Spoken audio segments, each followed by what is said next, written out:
Pleasure.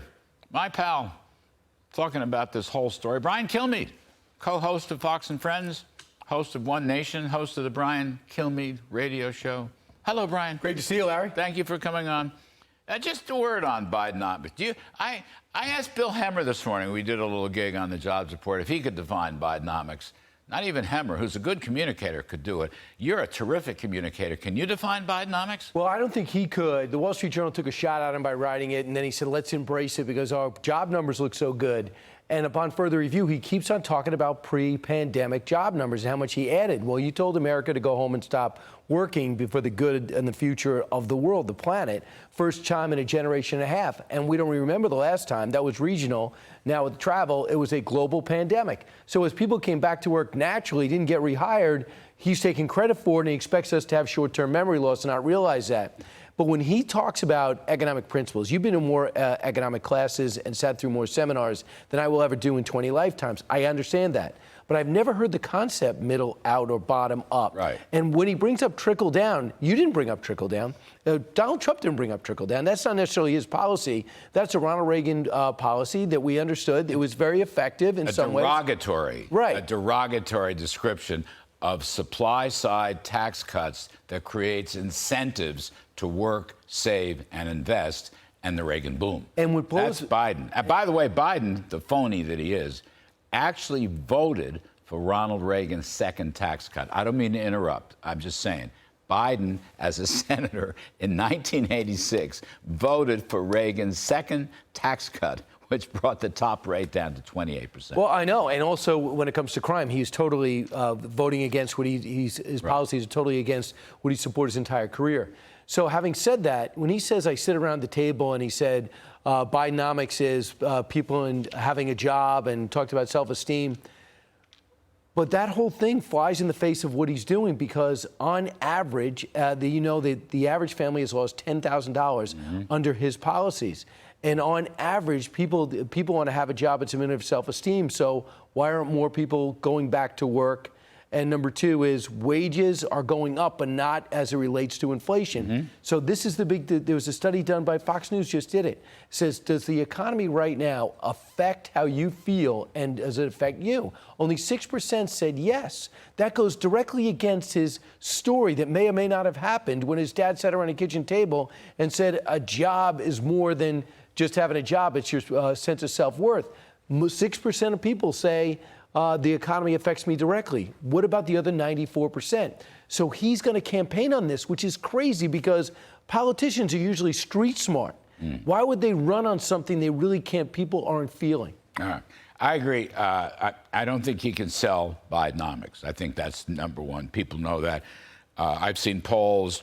Actually, there was a Fox News poll, but 25 to 30% of people support his handling of the economy. 60 to 7% oppose his handling of the economy.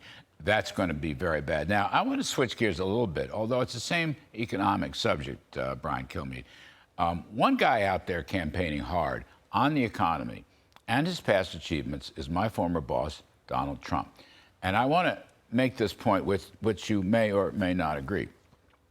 I think one of the reasons that Mr. Trump has opened up a huge polling lead. Now, I know it's polls, not votes. But in fact, right now, he's got like a... But there's so many polls that say the same thing. Say the same thing, right. He's got a 30 to 40-point lead over DeSantis. Actually, we talked last night. Vivek Ramaswamy is now moving up to 10% in some polls and may, who knows, surpass DeSantis. My theory, though, besides the unfairness and the double standards of all the judicial indictments, which is just horrible off the chart, Trump is running an issues campaign. Let me put up on the full screen what Trump is. It's already up there. Okay. I just want to quickly read. He's putting out position paper after position paper. He's got, by the way, Vince Haley, is Ross Worthington, two smart guys running his policy shop during the campaign. He consults, obviously, with outsiders and former administration officials. Brian, budget empowerment to slash spending, reduce taxes and regulations, reduce Bidenflation and save the economy. These are position papers, 3, 4, 5-page papers. Unleash America's energy dominance, reciprocal and fair trade, crush the deep state, eradicate Biden rules on DEI, woke, and sex ideology, education power to parents, secure the border, military action against drug cartels, and renew U.S. strength in world leadership. Now, this is just a handful. There are others. I could go on forever. I got a whole file at home. But here's my point, and I wanted to talk to you about this. I think one reason Mr. DeSantis has done poorly is he has no economic agenda and really has not created a policy agenda. That's point number one. Point number two, one reason Vivek Ramaswamy is moving up slightly, maybe out of the pack into third place, pressing into second. He's an ideas-driven guy. We've had him on the set. You've probably had him as a guest many times on F&F. And the key reason, Mr. Trump, it's like 2016. Trump ran an issues campaign. 2020, he ran a grievance campaign. 24, he's running an issues campaign. And I think that has turned things around in ways that maybe even his closest friends didn't think possible. Couple of things. 100% right. Number one on DeSantis. Sorry to be long-winded. No, it's 100% correct. So DeSantis' policies were in his book, and he's got to talk more about that. He said what I did in Florida, and this is the details in which I did it. And he's unbelievably bright. He's got to I agree with that. He's got to be pitching your show every day. He's got to every day. He should be on. And the thing is, and not to be a camera hog, but he has substance. He needs to be pressed. The more he's pressed, the better he is. Vivek Ramaswamy, off the charts, bright, successful, great communicator, and he's not anti-Trump. In fact, he goes, hey, I'll pardon the guy. I like what he did. This is what I think I could do better. I'm a new generation. But I like the other guy. Smart, just great politics. 37 years old. His instincts are off the charts. This is the best team. Political team that Trump ever had by far. They're unbelievable tight. Point. I am getting text message with strategy. Yes. They're not going, election was fixed. They're not saying DeSantis is a liar. They're boom. This is what we'll do. And Joe Biden is Donald Trump's best salesperson. When people say Donald Trump can't win, I keep saying, okay, it was 2020. But we no longer have an idea of Joe Biden. We know Joe Biden. And people are making their own judgments. It's not a campaign ad. It's not a 30-second spot. It's not a 1-minute image ad. And they're saying, this is not going good. 6% of the country said they feel positive about his economy. That's not because of the Donald Trump campaign. That's a killer. That's the reality. And he's saying, I could do it what I did last time, only I could do it better without the Russian hoax and without the pandemic. Let me play, we're going to take a little longer for this segment. Let me play what I think was a turning point for Trump in this campaign, the CNN town hall debate argument. We have some tape on that. Let's roll it. If elected president again, what is the first thing you would do to help bring down the cost to make things more affordable? Drill, baby, drill. We have more liquid gold under our feet than any other nation. And these stupid fools ended it. We created the greatest economy in history. A big part of that economy was got you the biggest tax cuts in the history of our country, bigger than the Reagan cuts, bigger than any. And also, Caitlin, as you know, we got the biggest regulation and regulatory cuts. This place was rocking. Now, this place was rocking.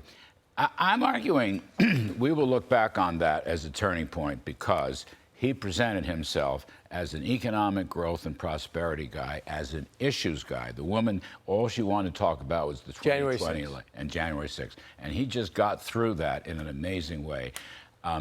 Mr. DeSantis, a very smart guy and a conservative, no question, but he has not put together any of this kind of issues, particularly on the economy, which, as you noted, is going to be Biden's biggest, weakest spot, putting aside the election scandals and bribery, okay? That's the story here.